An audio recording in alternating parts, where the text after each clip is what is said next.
idgham terbagi dua, idgham bi gunnah, ya bi gunnah atau gunnah, boleh tambahin bi gunnah artinya dengan dengung. Yang tadi satunya lagi adalah bila gunnah,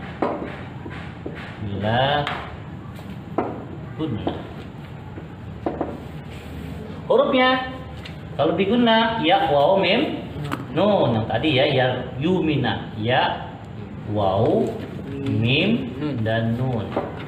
Sedangkan di sini bila guna lam dan ro. Ya, perhatikan sini. Ya. Oke. Di sini jika nun mati atau tanwin, Nah, masalah hukum nun mati atau tanwin ya. Katain dulu. Ya.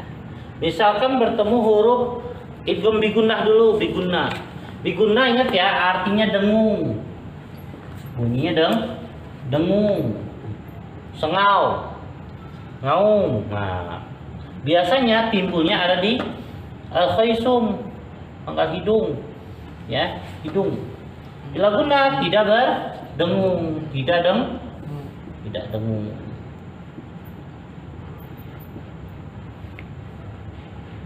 Contoh, ya, kalau di sini contohnya adalah misalkan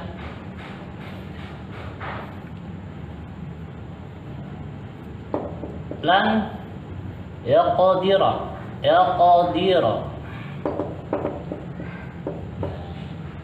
Mana contoh idgham bi gunnahnya? Ini dia, nun dan ya bertemu. Ya. Namanya dengung, ya. Itu wajib ditahan 2 harokat, seukuran 2 harokat agar terdengar dengungnya, agar nyata dengungnya. Di sini nun mati bertemu ya, nun mati bertemu ya. Maka bagaimana bunyinya? Bunyikan lan yaqdira. Di sini ada bunyi nunnya sebagai dengung, lalu ada bunyi huruf ya tersebut sebagai idgham bi gunnahnya. Lan yaqdira. Nah, gitu. Tahan 2 harokat. Lan yaqdira. Betul, adalah huruf qalqalah. Ya. Selanjutnya, yang contohnya lain adalah misalkan nun mati bertemu mim.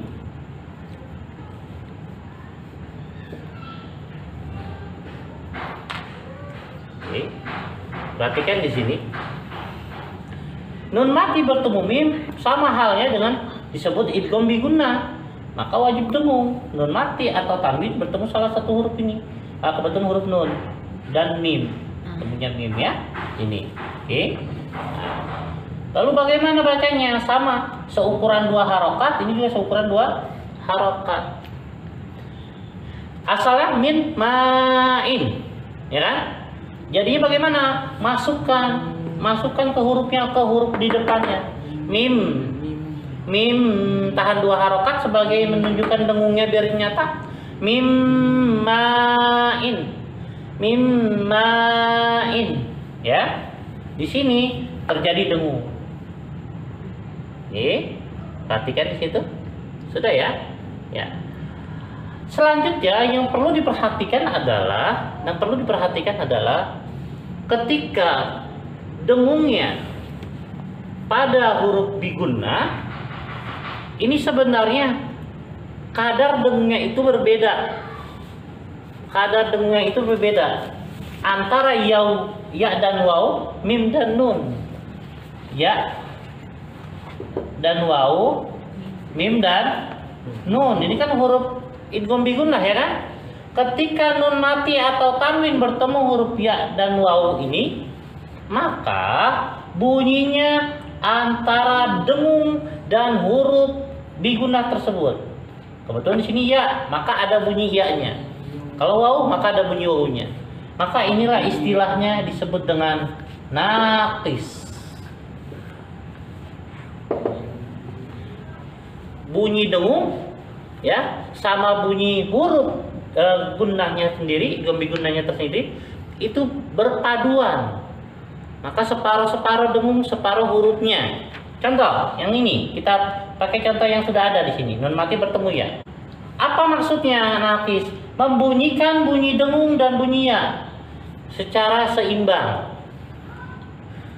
Bunyi nun itu dengung, ya, karena tanwin dan nun mati itu menghasilkan bunyi dengung, pangkal hidung adanya. Lain, lain, lain. Ada dengung, ada huruf ya, maka disebut nakis. Sebagian-sebagian. Nakis disebut separuh ataupun sebagian.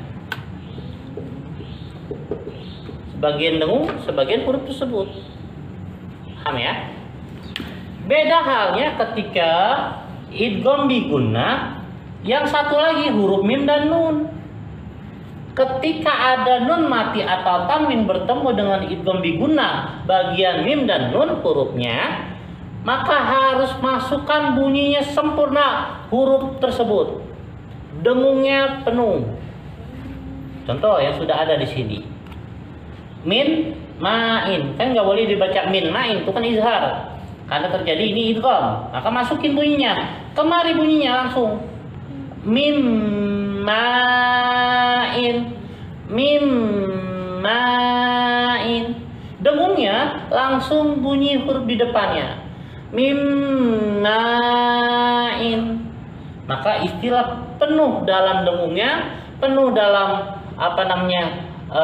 suara dengungnya, maka istilahnya ini adalah kamil, sempurna. Ya, penuh. Penuh apa? Penuh bunyi dengungnya, sempurna dengungnya. Mim main. Maka di Al-Quran biasanya ya, apalagi cetakan Indonesia, itu biasa ditandakan apa nih? Dikasih tanda tasydid. Gitu. Apa artinya tanda tasydid? Ya udah, bunyinya bunyi ke huruf ini, ke huruf mim. Mim main, penuh pada mim dan nun. Jadi istilahnya adalah ada idgham bi gunnah naqis, ada idgham bi gunnah kamil. Kadar bunyi dengungnya, sengaunya itu berbeda. Paham? Insyaallah ya. Jadi gitu. Harus bisa bedakan bunyinya ketika nun mati atau tanwin bertemu huruf ya dan waw atau waw. Lalu nun mati atau tanwin bertemu dengan mim atau nun. Karena punya kadar dengung yang berbeda. Paham? Contoh nun mati bertemu waw misalkan. Kalau dilihat di halaman 30, nun mati bertemu waw, tulisannya adalah min waraihim. Maka bunyinya adalah karena waw nakis, sebagian dengung, sebagian huruf ya-nya, huruf ya atau waw. Jadinya miu. Wah, dengung tapi ada huruf waw-nya. Miu. Sebagian dengung kan? Makanya nakis sebagian-sebagian. Miu waraihim. Paham? Coba seandainya nun mati atau tanwin bertemu huruf yang kamil ini. Contohnya huruf nun. Min narin misalkan. Maka bacanya langsung ke huruf nun. Kebetulan nun ketemu nun juga ya. Sama ya. Min narin. Ya udah pasti penuh dengungnya, sempurna. Selanjutnya bunyi idgham bila gunnah. Ya, bila gunnah nun mati atau tanwin, nun mati atau tanwin bertemu dengan huruf bila gunnah lam atau ro. Tidak berdengung, bila gunnah dengan tidak berdengung. Udah tahu rumusnya ya? Maka cukup dimasukkan bunyinya. Ya, kalau di sini ada contohnya misalkan ya, di halaman yang di buku ada di halaman 34 ataupun 35. Nun mati bertemu lam. Min ladun hu. Oke. Perhatikan di sini. Ada nun mati bertemu lam. Kalau tidak dengung berarti hanya satu harokat. Beda dengan gunnah, dengung. Harus dua harokat biar dengungnya bunyi. Ini tidak dengung. Hanya memasukkan bunyinya. Bunyi mana? Nun mati langsung masukin, leburin ke dalam huruf lam. Nah, kalau tulisan di Al-Quran itu tertulisnya ada tanda tasydidnya, ya kan? Namanya idgham, masukin. Jadi apa? Hilangkan bunyi nunnya, langsung kemari. Mil ladunhu, mil ladunhu, mil ladunhu. Ada yang ditahan nggak? Nggak ada. Mil ladunhu. Langsung bunyi lamnya.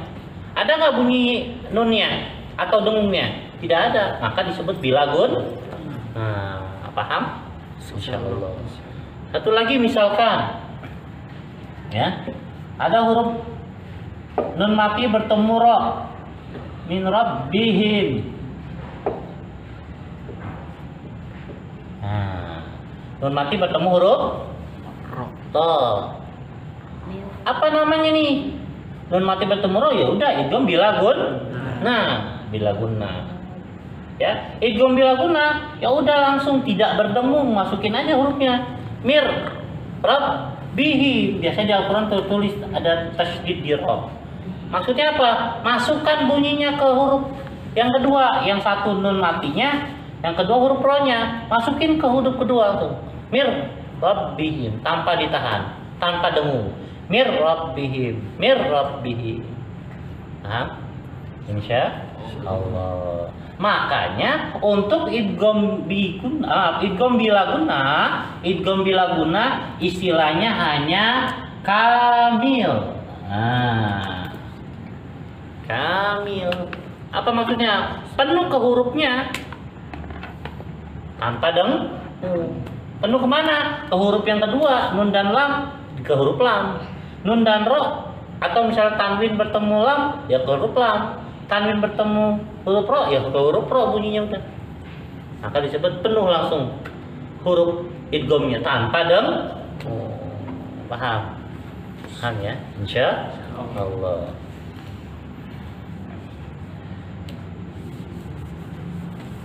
Selanjutnya sedikit ya, jelaskan. Perhatikan.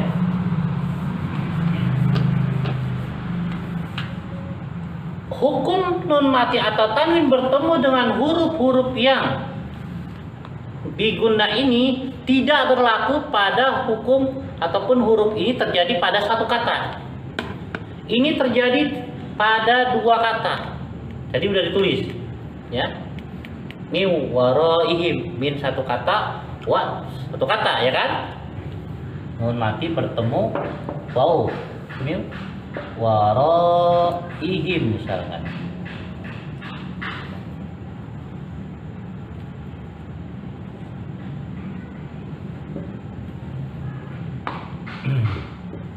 Perhatikan di sini.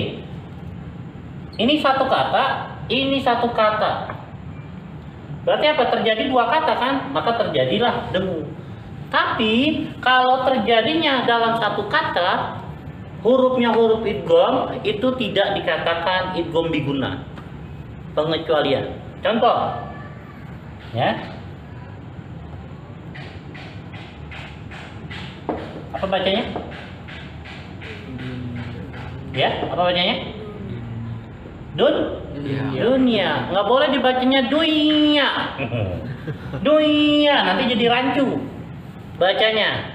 Ianya dianggapnya bertasdid dunia. Tidak. Ini tidak berlaku idgham biguna. Ini namanya izhar. Izharnya mutlak. Dibaca jelas. Dunia. Ada 4 kata di Al-Quran. Contoh lagi. Sin wa nun. Sin wa nun. Ini bukan idgham biguna, terjadi pada satu kata. Dunia tadi satu kata. Maksudnya apa? Nunnya, nun matinya sama huruf ianya terjadi satu kata itu. Beda ini. Kalau ini dua kata. Nah, ini satu kata juga. Maka bukan disebut idgham biguna. Izhar mutlak. Ya, gimana bacanya? Jelas, sin wa nun, bukan cium wa nun, salah itu. Paham ya? Ini terjadi satu kata. Oke. Dunya, sin wa, qin wa nun. Ya, sama tuh. terjadi pada satu kata. Maka itu bukan disebut idgham, tapi ilha. Izhar mutlak. Atau disebut juga izhar wajib. Paham ya? Jadi kalau idgham bi gunnah itu terjadi karena dua kata nun mati punya satu kata, lalu ketemu hurufnya ya waw atau mim dan nun, terjadi satu kata, jadi bertemu dia dua kata. Barulah terjadi idgham bi gunnah, barulah terjadi temu. Kalau ini tidak boleh temu. Paham? Paham ya? Insya Allah wallahu a'lam bishawab.